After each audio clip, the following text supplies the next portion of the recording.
तो थंडरबोल्ट्स का ट्रेलर आ चुका है एंड इट इज शॉक्ड मी।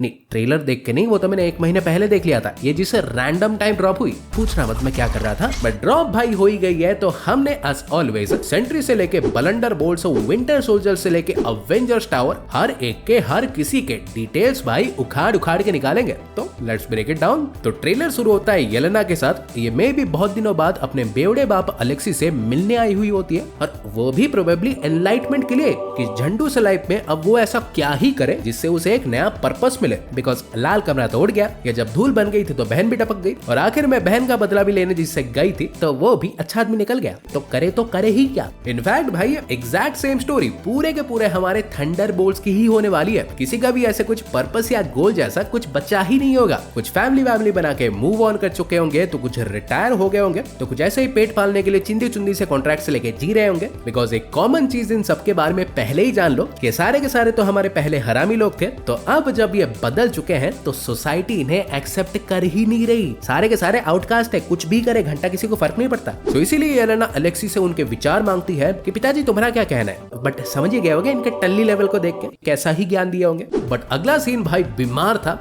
सिक था। लाइक मे बी मलेशिया है और येलेना यहाँ पे कोई गवर्नमेंट लैब से कोई सिरम हड़पने आई है, क्योंकि एक सिक ऐसे हॉलवे फाइट करने के बाद वो प्रोबेबली हड़प भी लेती है, और जाते जाते शायद बिल्डिंग में कोई एक्सप्लोजिव भी सेट कर देती है, जिससे उसके बाहर आने के बाद एक धमाका होता है। दीदी के थोपड़े को देखो, उसका ही काम है। फिर बकी का भी एक छोटा सा कोट सीन था, और falcon and the winter soldier के एंडिंग को याद कर पहले मुझे लगा था कि इसने शायद अपने पुराने पापों के लिए खुद को सरेंडर कर दिया होगा, तो ये उसका ट्रायल होगा। बट फिर मैंने नोटिस किया इन आंटी को, और ये शायद वैलेंटीना है। मतलब समझे, बकी में भी भाई डायरेक्टली उसके लिए ही काम कर रहा होगा फिल्म में। तो अगला सीन भाई डेफिनेटली रापचिक होने वाला है। लाइक एक वॉल टाइप जगह में ये सारे चप्पल चोर यानी Yelena, John Walker, Ghost and Taskmaster एक दूसरे से लड़ते तो दिखते ही हैं, बट यहाँ से भाई फाइनली एमसीयू के अब तक के सबसे पावरफुल एंटिटी यानी सेंट्री AKA बॉब के दर्शन हो जाते हैं। और यहाँ क्या ही ऐसे अंडू पंडू मिक्स वेज बना लिया ये सोच रहे हो, तो बताता हूँ ना। लाइक बेसिकली यहाँ की स्थिति ये है कि इन सारे चप्पल चोरों को इंडिविजुअली यहाँ पे भेजा गया होगा कोई मिशन के नाम पे, मे बी सेंट्री से ही रिलेटेड, बिकॉज आई थिंक वो इसी ही वॉल्ट में बना है। लेकिन फाइल्स पे नोटिस करोगे तो उसके बालों के ग्रोथ से लेके उसके सूट के सिंबल तक सब कुछ मेंशन्ड है। मतलब बहुत दिनों से वो यहीं पे ही था। सो ये एक एक करके आ गए होंगे और आके एक दूसरे को तोड़ा तोड़ी करना भी चालू कर दिए होंगे। बट इन भूतियों को ये नहीं पता होगा कि ये एक्चुअली एक ट्रैप है, किसी ने उन्हें यहाँ पे मारने के लिए ही भेजा है। इसीलिए ही येलेना बॉब को पूछती है कि तुझे किसने भेजा बे।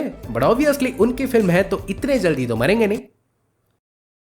सोच क्या रहे हो, नहीं मरेंगे। And that I think is Sentry, या बोलूं तो वॉइड के लिए ही। लाइक जब ये हीटर्स या जो भी है ये एक्टिवेट हुए होंगे, तब मे भी देखो बॉब पे बस कुछ ही मिनटों के लिए ही वॉइड ने टेक ओवर कर लिया होगा। बिकॉज यहाँ पे येलेना के चेहरे और शब्दों को देख के तुम आराम से जान सकते हो कि उसने कुछ भयानक सा देखा है। सो वॉइड में भी इन पे अटैक करेगा, बट इन द प्रोसेस वो वॉल्ट को भी तोड़ देगा, जिससे ये बलंडर बोल्ट्स वाले तो वहां से निकल आएंगे एक साथ उनका जिसने काटा है उसे ढूंढने के लिए। बट बॉब फिर से नॉर्मल होके वहीं ही रह जाएगा, जिसके बाद ऑब्वियसली ये पूरी मिलिट्री यूनिट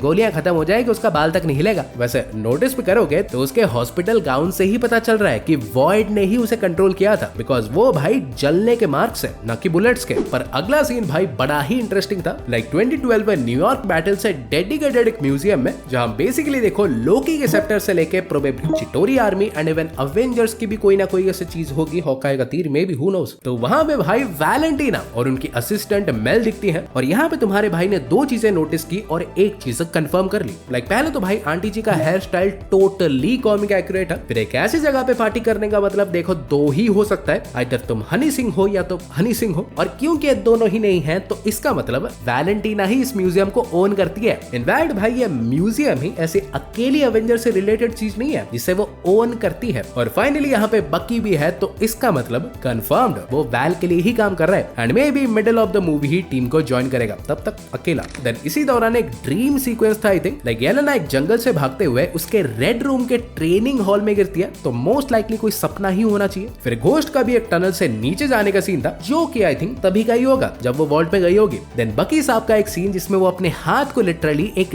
डिश वॉशर से निकालता है। हो सकता है मे बी एक हाथ चोरी होने के बाद अब वो अपने हाथों को डिश वॉशर में छुपा के रखता हो। बट अगला सीक्वेंस भाई जितना क्रेजी होने वाला है, हो सकता है कि इसने तुम्हें उतना ही कंफ्यूज किया। लाइक बलंडर बोल्ट्स अलेक्सी की बुलेट प्रूफ इस गड्डी में कोई मिलिट्री ग्रुप से भाग रहे हैं। इस गड्डी को हमने वैसे अलेक्सी के घर के आगे ही देख लिया था, बट जब भाई गड्डी की खिड़की टूटती है और सबकी फट जाती है तो नन अदर देन हमारे बक्की साहब रेस्क्यू पे आते हैं full on winter soldier style में। इनफैक्ट वही विंटर सोल्जर वाले वही एग्जैक्ट गन के साथ ही, और आके एक गड्डी को तो लिटरली एक घोस्ट राइडर की तरह खींच के उड़ाता है, तो एक को अपने गन से। बट उसके आखिरी शॉट को अगर तुम समझ रहे हो कि उसने अलेक्सी के गड्डी को मारा है तो नहीं। एक नोटिस करोगे तो वो जब देखो बाइक से उतरता है तो उनके पीछे भी एक और व्हीकल है, तो उसको ही वो मार रहा था, और इनकी गड्डी को शायद मिलिट्री वालों ने उड़ा दिया, या तो उस गड्डी के इंपैक्ट से ये भी उड़ गई होगी। सो यहीं पे मे बी बकी ने इन्हें ज्वाइन किया होगा, और यहाँ से ये सीधा फिर जाएंगे वॉच टावर यानी वैलेंटीना के पास। और स्मूथली तो घंटा नहीं, टावर के नीचे इनका एक लड़ने का सीक्वेंस भी था, तो मे बी इन्हें फाइट करते हुए ऊपर आना पड़ेगा, और आने के बाद ये मिलेंगे वैल से, और वहीं शायद इन्हें फाइनल मिशन मिलेगा। वैसे हाँ, मेन बात तो बोली नहीं, ये बिल्डिंग भी देखो जिसको मैं बोल रहा था वॉच टावर, तो ये एक्चुअली अवेंजर्स टावर हो सकता है, जिसे वैल ने खरीद के इसका नामकरण वॉच टावर कर दिया होगा। बिकॉज जहाँ पे देखो सेंट्री के फाइल्स थे,